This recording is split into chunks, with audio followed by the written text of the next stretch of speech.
ناصر صاحب یہ ذرا فرمائیے گا کہ یہ جس طریقے سے میں نے اپنے ابتدائیے میں کہا کہ یہ ایک بڑے پازیٹو سائن ہے، بڑے پازیٹو نوٹ پر، اور خاص طور پر ایران کا اپر ہینڈ رہا جس طریقے سے وہ کہہ رہے تھے کہ جی کرمبل کر جائے گا، اور خاص طور پر 13 جون کے حملوں کے بعد، لیکن Iran held its own despite the losses, اور ان کی چیخ و پکار اسرائیل کی دیدنی تھی، اور اب تو ٹرمپ نے بھی ایکسپٹ کر لیا.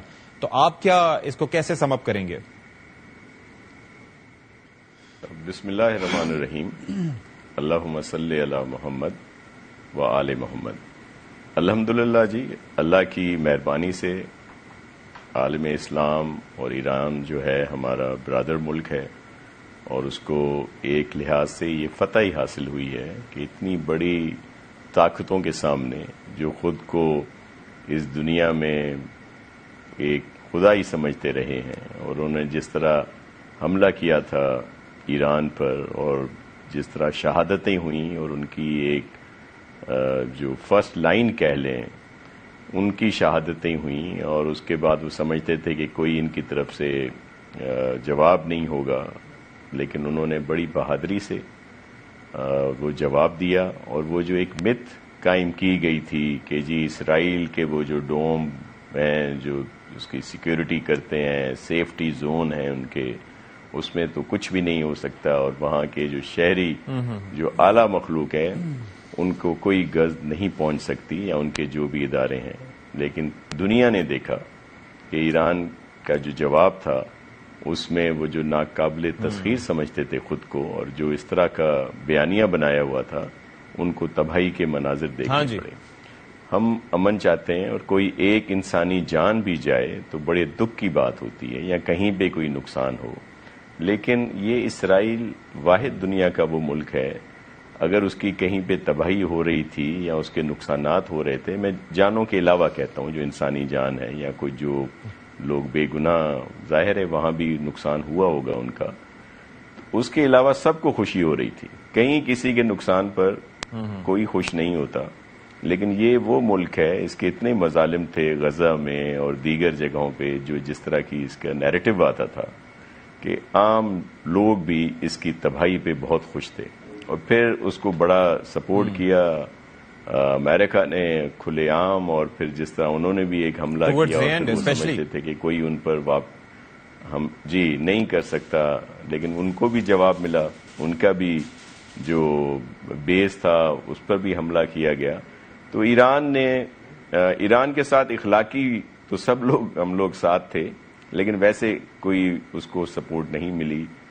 اندرون خانہ کوئی چائنا، رشیا یا اس طرح کی بھی سپورٹ ہو تو اس پر میں کچھ نہیں کہہ سکتا.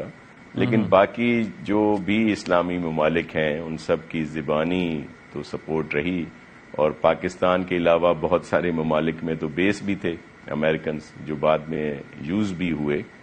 تو اب اس پہ زیادہ بات نہیں کی جا سکتی. لیکن ایک بات اور بھی ہے جو ایرانیوں کے لیے بھی بڑی الارمنگ، اور ان کو بھی سیریسلی سوچنا پڑے گا. دیکھیں وہاں پہ را کو بہت زیادہ یہ بیسز جو آپ بات کر رہے تھے، یہ کون سے بیسز کی بات کر رہے تھے جی شاہ صاحب؟ بیسز کون سے بیسز؟ دیکھیں جیسے قطر میں بیس تھا جی، اسلامی ممالک کے دیگر ملکوں میں بیس تھے نا، امریکن بیس، جیسے قطر والا بیس ہے، یا دیگر ممالک میں بیس تھے نا، جہاں پہ عراق والا ہو گیا، بتایا گیا تھا کہ ان کے جہاز وہاں پہ. جی اس میں ان کی بات کر رہا ہے. لیکن میں اہم بات جو کر رہا ہوں وہ یہ ہے کہ اب ایران کے سپریم کمانڈر یا ان کی جو بھی، ان کو بھی یہ علم میں بھی ہوگا، آ گیا ہوگا، کیونکہ انہوں نے خود نقصان اٹھایا ہے کہ وہ را جس کو وہاں پہ کچھ عمل دخل حاصل تھا، کہ اس نے موساد کے ساتھ مل کے وہاں پہ ان کو نقصان پہنچایا، اور وہ اور بہت ہی الارمنگ ہے. تو اب اس پہ ایران کو ضرور سیریسلی سوچنا پڑے گا. اور جس کو چابہار پورٹ کا کنٹرول بھی انہوں نے دیا تھا. ٹھیک ہے، اب ذرا یہ بتائیے گا اختیار ولی صاحب کہ آپ کا کیا اسیسمنٹ ہے کہ پہلے بھارت کو پاکستان کے ہاتھوں ہزیمت اٹھانا پڑی، پھر اس کے بعد اسرائیل جس کے بارے میں یہ تھا کہ اس کا دفاع ناقابل تسخیر ہے، اور ورچولی اور اگر ویسے دیکھا جائے آن پیپر تو واقعتاً جتنے میزائل ڈیفنس سسٹم اس کے ڈسپوزل پہ ہیں تو ممکن نہیں تھا، کیونکہ اس سے پہلے آس پاس سے میزائل گرتے تھے تو وہ ظاہر سارے ناکارہ بنا دیے جاتے تھے. لیکن ایران نے اس مت کو توڑ دیا اور ایک وہ انوینسبلٹی کا جو ایک اورا تھا اسرائیل کا وہ ختم کر دیا اور پھر ہزیمت بھی اس کو اسرائیل کو اٹھانا پڑی. تو آپ کے اس پہ تھاٹس کیا ہیں؟ بسم اللہ الرحمن الرحیم. بہت شکریہ اشفاق ستی صاحب. دیکھیں وہ جو کہتے تھے نا کہ ہم انوینسیبل ہیں, وہ جو کہتے تھے نا اسرائیل بڑا سینہ چوڑا کر کے کہتا ہوتا تھا کہ ہم ناقابل تسخیر ہیں. جو ناقابل تسخیر تھے ان کو تسخیر کر لیا گیا. ان کو بڑا ناز تھا کہ ہم نے آئرن ڈوم بنایا ہوا ہے. وہ باقی ساری چیزیں تو چھوڑ دیں, آئرن ڈوم پہ وہ بڑا وہ اطلاعتا تھا اور پوری دنیا میں اس کے چرچے تھے کہ کوئی جہاز, کوئی میزائل, کوئی بم, کوئی راکٹ, کوئی لانچر, کوئی گولی یہاں سے ان کی مرضی کے بغیر نہیں چل سکتی, نہیں گزر سکتی. ملیا میٹ ہو کے رہ گیا, تہس نہس ہو گیا. اسرائیل اس وقت اتنا برباد ہو چکا ہے کہ وہ اپنی بربادیوں کا تذکرہ بھی نہیں کر سکتا. وہ اتنا شرمسار ہے, جتنی وہ بڑے بول بولا کرتا تھا دنیا میں, اس پہ حملہ کر دوں گا, اس کا ملک توڑ دیں گے, یہاں ریجیم چینج چاہیے, اس ملک میں ریجیم چینج چاہیے, یہاں کا تختہ الٹا دو, وہاں کا تختہ الٹا دو.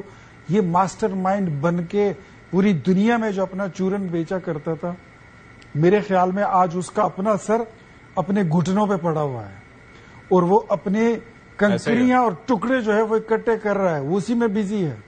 آپ ٹرمپ کے تو میرے خیال میں صرف انہوں نے اعلان ہی کیا تھا, ٹرمپ پریزیڈنٹ نے, کہ جنگ بندی, اور اس نے فوراً ہاتھ اٹھا دیا کہ جی میں حاضر, جی مجھے قبول ہے, بس کوئی وائلیشن نہ ہو.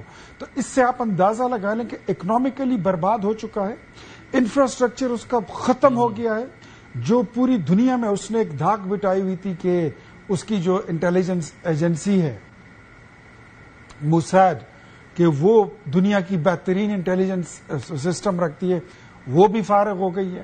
جو اس کا ایئر ڈیفنس سسٹم تھا وہ بھی فارغ ہو گیا ہے. جو اس کا آئرن ڈوم تھا وہ بھی فارغ ہو گیا. اور جو اس کے ڈپلومیٹک اثرات تھے پوری دنیا میں, اور اسپیشلی میں اپنے خطے کی بات کروں گا, وہ بھی سارے ملیا میٹ ہو چکے ہیں. اس سارے ایپیسوڈ میں میں ایک بات اور ایڈ کروں گا.